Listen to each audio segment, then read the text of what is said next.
Pet Life Radio. This is Pet Life Radio. Let's talk pets.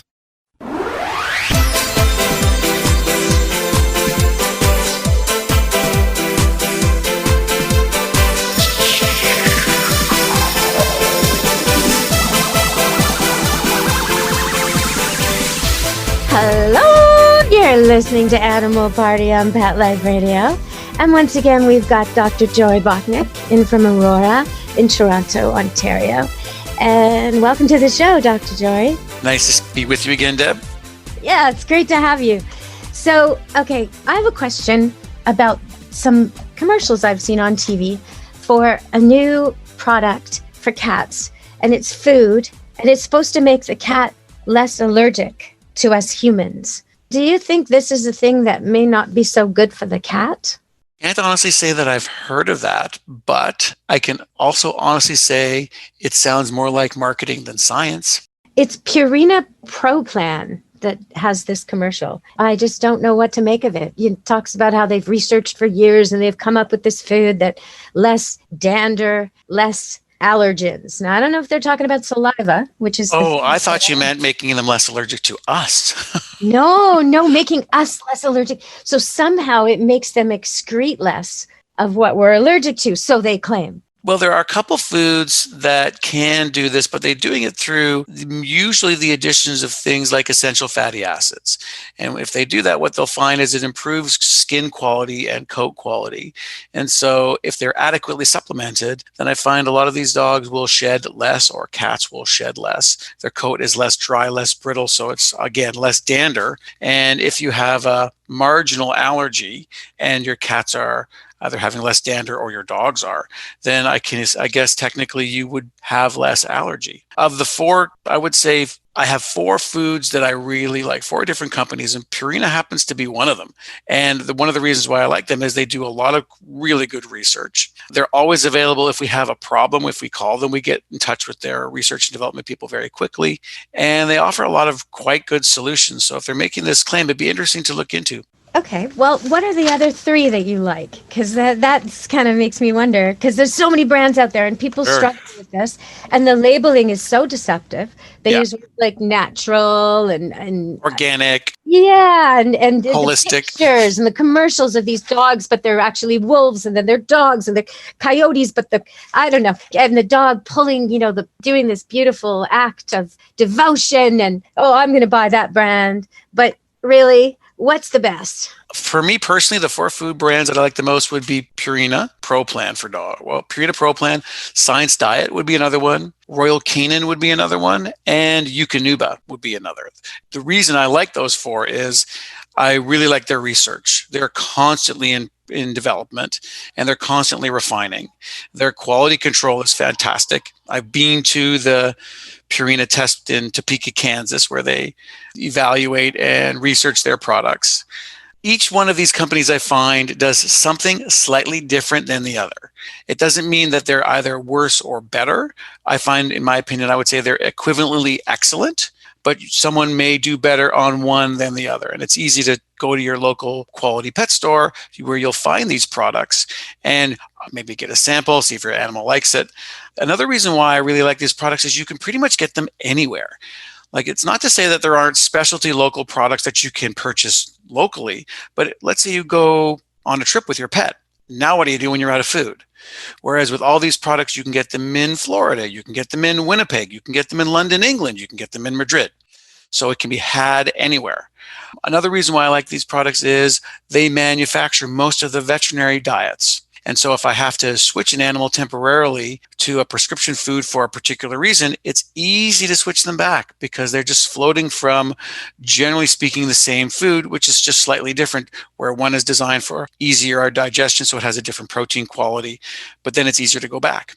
So when it comes to ease of location, quality, research, and the fact that I can slide them from the prescription and back to the regular foods, that's kind of why I like them. And at times, you can often find these foods relatively inexpensively. And so when you look at a price per meal at what you're feeding, if you've got a dog and it's costing you like 89 cents for your average Labrador per meal, it's not that much to feed a really good quality product.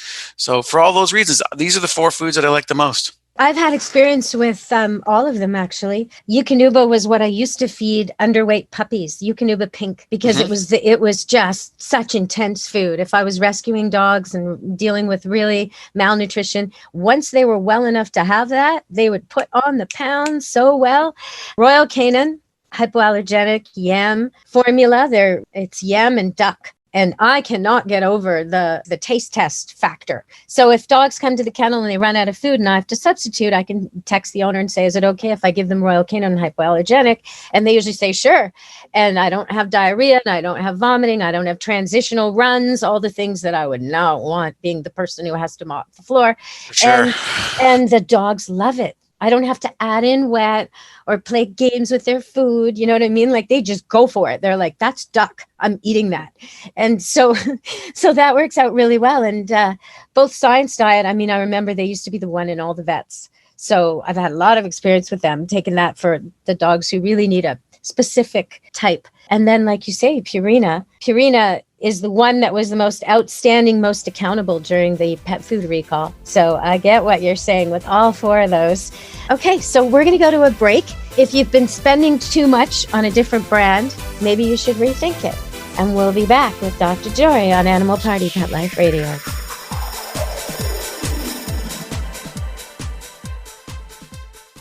Molly, here's your dinner. Zeus, that's not your food. Don't let that happen to your precious cat. Elevate your cat's eating experience with the Cat Tree Tray. The Cat Tree Tray keeps your cat's food off the floor and conveniently located on the cat tree. It's the perfect way to eat. It's a beautiful wrought iron tray that easily attaches to your cat tree and keeps dogs and other critters out of your cat's dish. A must for multi-pet households. There's a 6-inch tray for large bowls and a 4-inch tray for smaller bowls. Purchase your Cat Tree Tray today. Go right now to cattreetray.com. That's cattreetray.com. CATTREETRAY.com. Let's Talk Pets on PetLifeRadio.com.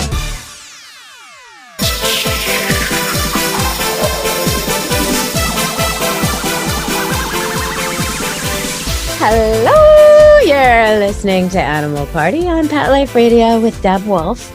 If you want to look for me, it's Deb Wolf Pet Expert. And actually, if you're interested in bird song, I recently put up on my page, the Deb Wolf Pet Expert page, I put up a really cool link where you can sort of hover over the picture of a North American bird and hear the song it makes. Now, I found this really interesting. I was doing this for so long, going back and forth and trying to memorize what the different songs were. And I was actually surprised at a couple too. So check that out. And you can always go to my Camp Good Dog Facebook page to see video and pictures of the dogs. They were playing in snow a few days ago and the pond's still frozen, much to their disappointment. But watch out for that. Actually, I saw on the news the other day a bunch of skaters fell in Holland. And a week ago, we had 2 dogs, one at night and one the next morning, fall into fast-moving rivers because the people didn't have them on leash and the dog slipped. Luckily, the people didn't try to save the dog themselves. They called the authorities, but they had to be airlifted out of there, and it was intense. So if you're hiking with your dog and there's runoff or snow or unusual conditions, keep your dog on leash, even if he's good. You don't want to lose him. All right. So, Dr. Jory, have you got more to add to that about hiking and safety?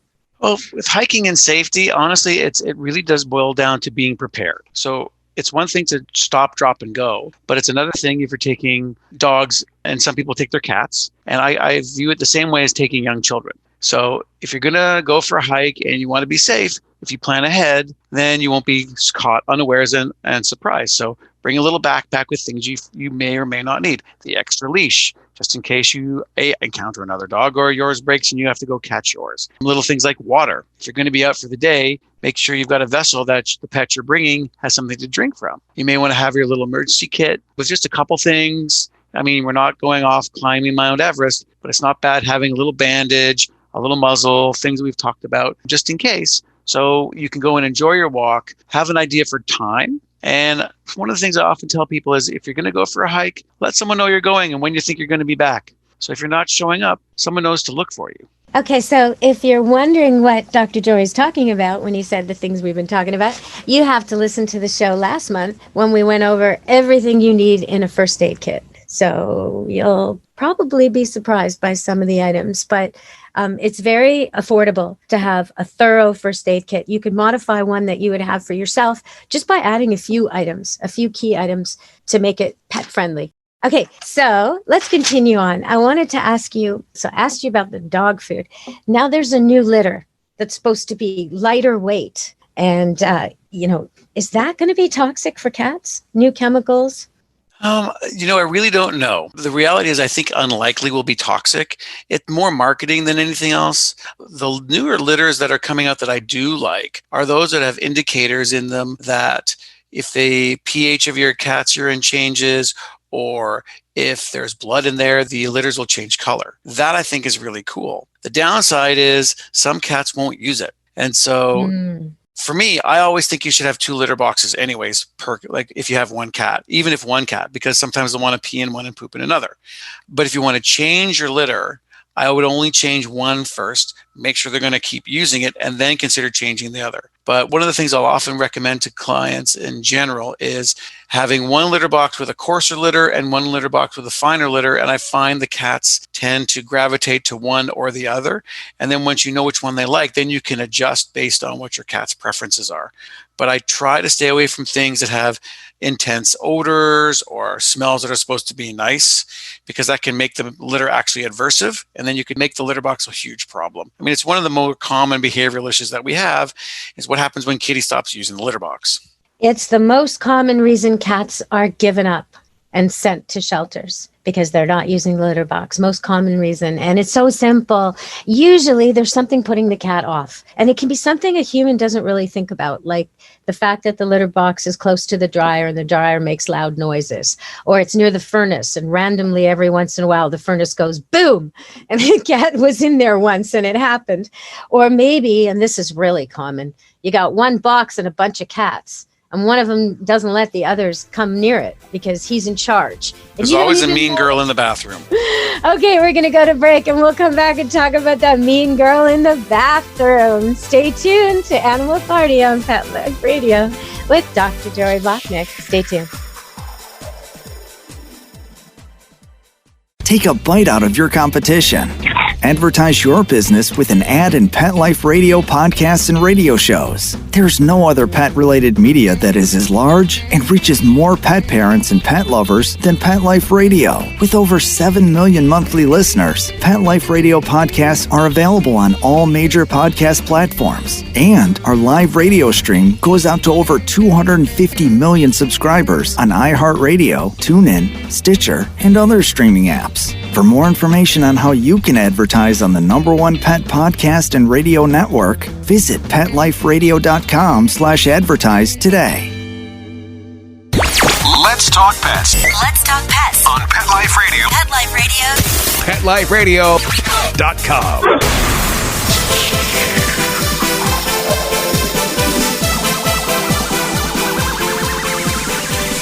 Hello, we're back on Animal Party, Pet Life Radio. Who brought the mean girl, Dr. Jory?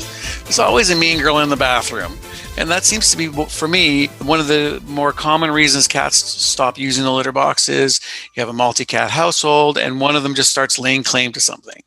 And once that happens, every time another cat goes near what it considers its territory, because if you recall, cats are solo animals. They're not communal like lions.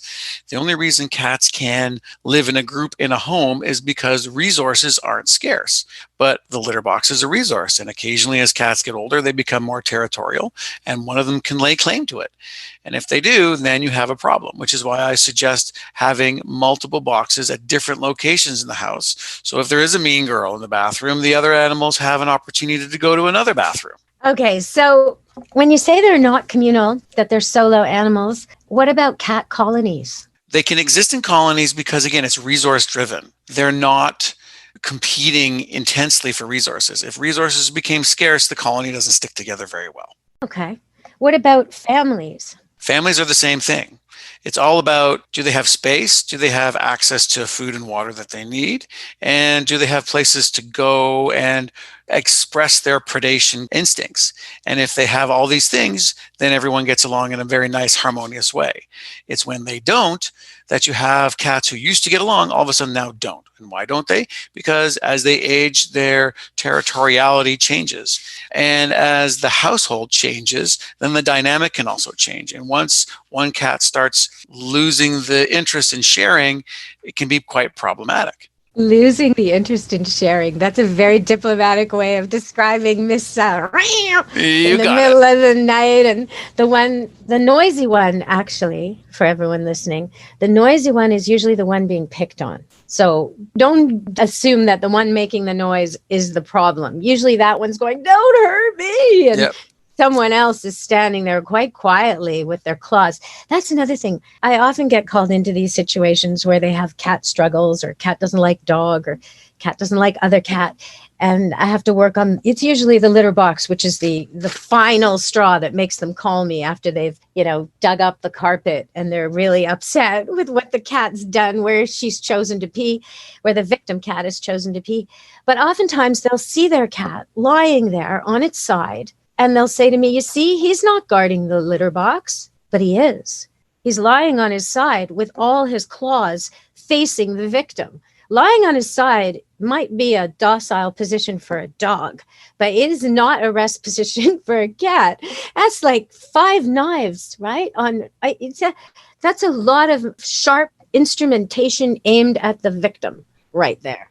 And just because your cat looks like it's relaxed doesn't mean it's relaxed. Well, look at the tail. If the tail has a rhythm to it, like a pretty quick flip, flip, flip, flip, that is almost ready to pounce cat. That is not a quiet cat. The other thing that we find with these guys is one of them, apart from behavior, can develop a bladder infection. And if they do, then them and their siblings may then avoid that litter box because they don't want to be around an area where it smells wrong.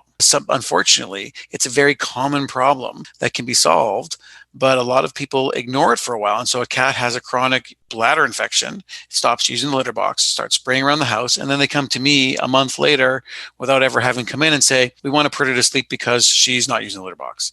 And we'll often say, well, we need to investigate this first. We just can't put them to sleep. But it's early intervention can often resolve these issues, because if they start using other areas other than the litter box, it can become a habit. And that's when we start to run into trouble, where they rehabituate themselves to other places. Now you've got to undo what they've learned, and that's what takes a while. 6 weeks at least. And you have to use vinegar and then enzyme cleaners, because if you don't use the urine off type cleaners that are specially designed for this, the cat keeps coming back.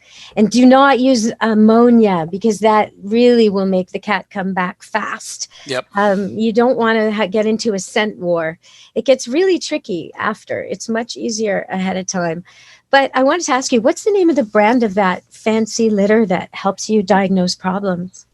I don't remember it. I'll have to get back to you on that one. That's okay. You know what? I'll put it in the write-up of the show. So if you're listening to the show now and you're wondering about that, just look at the text of the write-up, and I'll definitely put that in there, because I want to recommend that. Because there are situations I've had with visiting dogs where I have to collect a urine sample. I can tell she's peeing too often or she's having accidents. There's one guest here about 2 years ago that was like this. And the vet's like, oh, just get a urine sample.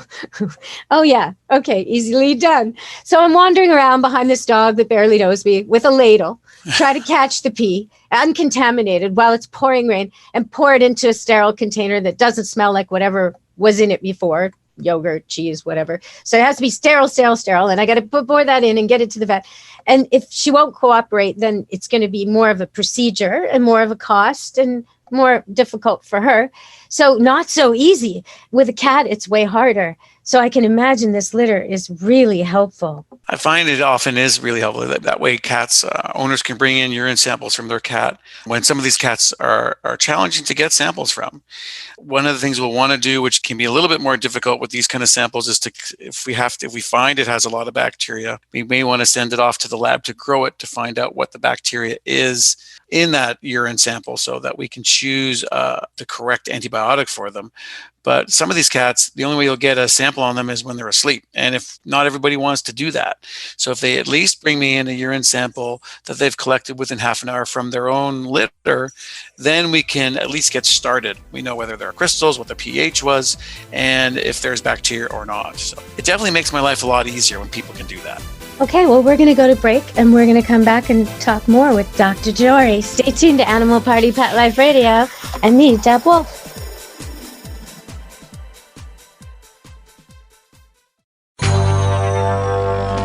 It's designerpetsweaters.com. Hand-knitted designer sweaters for your precious pup or cool cat. Beautiful couture patterns for your pets, including custom-knitted formal wear, casual wear, yachting, and even sports-themed. Many designer pet sweaters include feathered tammy hats, top hats, and a lot of sparkle. Each sweater includes leg loops, front paw sleeves, and leash opening. Visit designerpetsweaters.com to order your four-legged fashions today. Large or small, we fit them all. designerpetsweaters.com.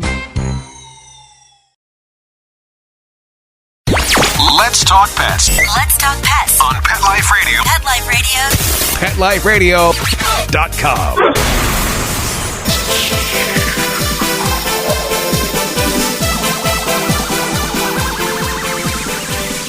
Hello! We're back on Animal Party Pet Life Radio, and we've been talking about urine and cats and infections. And if you've never had a cat, you're probably thinking, well, why would they have urinary infections? Actually, it's a really, really common problem. It's not so common in dogs, and I want to talk to Dr. Jory about some of that. So what's the deal with this? Why is it so common in cats? Boy cats, it seems, but cats in general. And then are dogs not as prone to this? Well, actually, cats are more prone to a condition called inflammatory bladder disease. And it's more often than not a stress-related thing and less likely to be bacterial. And what happens is it's similar to inflammatory bowel in people. So cats who live in a household where the dynamic changes and there's a stress that wasn't there before, that stress can cause them to become anxious, and that anxiety can translate to an inflammation in their bladder where they'll start to get blood in their urine. And that blood acts like you can get blood clots, and it acts as a place where crystals can form, and these cats can actually become obstructed and can no longer urinate. And when they come to us, they're in a lot of pain, and when we collect their urine, we don't find any bacteria. Now, 20 years ago, we treated all of these cats with antibiotics. More recently, though, we're finding that the vast majority of these cats aren't infectious. It's purely inflammatory.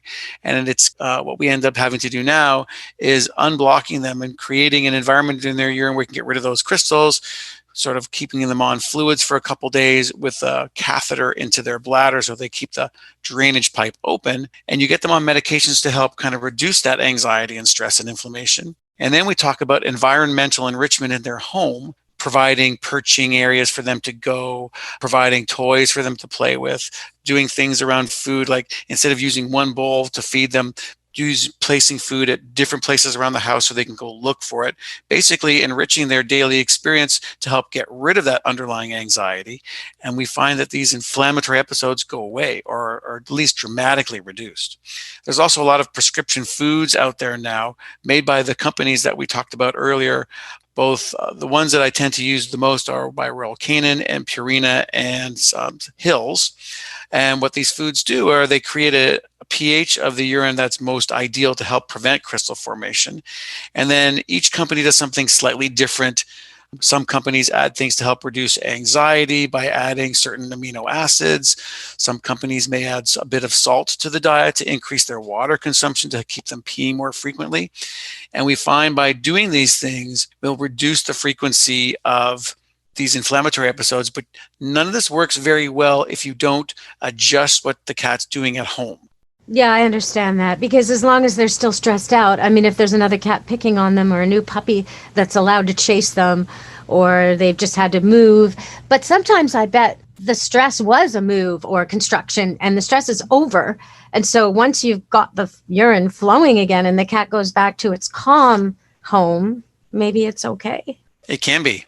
You know, everything from a person coming into the house to a person leaving the house. One of the things that I know we're going to have issues with is people have been home during COVID for the last year. Right. Well, what happens when all these people go home? is I'm sure what you're seeing out by you is probably going to mirror what we're seeing here. I've never in almost 30 years of vet practice seen the Humane Societies empty. Yes, I had one rescue dog, Pyrenees. I was talking about him on air a couple of weeks ago, and he's already gone. And usually I have 5, 10, a bunch of cats. I have one, and he left so fast. And now I've got people calling for him, and he's gone. But I will definitely. Do you know what, though? I think I keep telling people, please leave. Please leave. Even if you're quarantined and just make sure your dog, your cat is not always on underfoot, always with you. Even if you just go to another room. If you're both going to check the mail, instead of checking it separately, check it together. So your dog is left alone at least a little bit. So when this is all over and you actually leave him alone, he's not going to panic. It's hard to do, though. It's going to happen. It's the separation anxiety. Things are going to start to come up. I'm also just hoping that people who've committed to these animals don't uncommit to them once they go back to work. Well, quite a lot of people are enjoying drives. So if you're going out for a drive and you're taking your dog with you every time, sometimes leave him alone. And that way, when this is all over, he won't panic when you go out and you drive away and he's alone. So start slow, 5 minutes, then 10 minutes, then 15 minutes. He'll be fine. Or they can just bring them to you. Let them stay with you for the weekend so they can have a weekend with you so they can play and then the parents can go away. Well, there's not a lot of travel going on. Camp Good Dog, I'm doing a lot of training and some breeding. But not much pet sitting anymore because people aren't traveling and they're not working like they used to. So except for the odd first responder, some people like that, where they are still having to work and travel, we're pretty scaled down. But that means the dogs who do come here get it's like the VIP treatment. We have a guest, everybody. It's fantastic. What can we do for you? So it's a new normal. But I do have 3 pregnant dogs. So it's going to get super busy super soon. They're not all due around the same time, are they? Well, you know how that works, right? Twice a year, you get the opportunity, but not the same day. They were so nice to me this year. It's 2 weeks, 2 weeks, 2 weeks. So, I know that could easily bunch up. They could all deliver very close together. And there might be 2 on the same day, but it's looking like 2 weeks, 2 weeks, 2 weeks. So I will be posting pictures of newborn golden doodles and labradoodles very shortly. If you all want to check back on Facebook, Camp Good Dog. I love it when you post your stuff like that. I don't know how you do it. I couldn't do it. I could not do what you do. Oh, I couldn't do what you do. This is all happy outcome. It would be so hard for me to deal with the end of life issues you deal with. You just have to be, I don't know how you deal with it. Seeing people at their worst like that would be hard for me. I like seeing the beginning. Making the family happy and they've wanted a dog and they've been on the list and they've come and visited and now that dog comes home with them. And then I get all these pictures, of the kids and the Halloween costumes and I love it. I love it. This is great. What part of it would you not want to do? I have 36 puppies. Oh, yeah. All pooping at the same time at different locations.